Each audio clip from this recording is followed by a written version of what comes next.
Ommu tarbija ta' sentejn ittieħdu l-isptar Mater Dei wara li kienu involuti f'inċident ta' traffiku fit-tela ta' Selmun.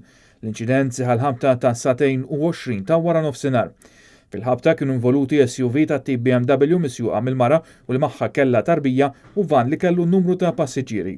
Fil-posti sejħet ambulanza li ħadet lill-om u l-tarbija l-isptar Mater Dei biex jingħataw il-kura neċessarja. It-triq għal xi ħin kienet magħluqa għat traffiku.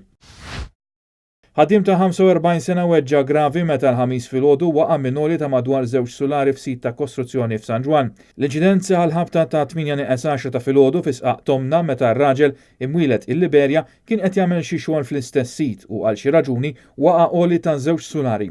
Ir-raġel ittieħed immedjatament l-isptar Mater Dei b'ambulanza fejn kien iċċertifikat li weġġa gravi.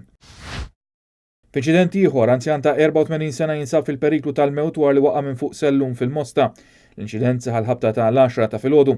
Minn investigazzjonijiet preliminari rriżulta li l-anzjan x'aktarx li waqa' waqt li kienet jagħmel użu minn sellum fir-residenza tiegħu li tinsab fi triq Nikolò Iżward fil-Mosta.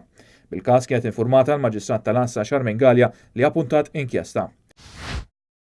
Sewwieq ta' mutur ittieħed l-isptar Mater Dei wara li kien involut f'inċident fin-Naxxar. L-inċident seħal ħabta ta' 3:09 ta' wara nofsinhar fi vjal il-Lejber fin-Naxxar meta l-mutur kellu impatt ma' karozza. Fil-posti sejħet ambulanza li ħadet lis-sewwieq tal-mutur l-isptar Mater Dei biex jingħata il-kura meħtieġa.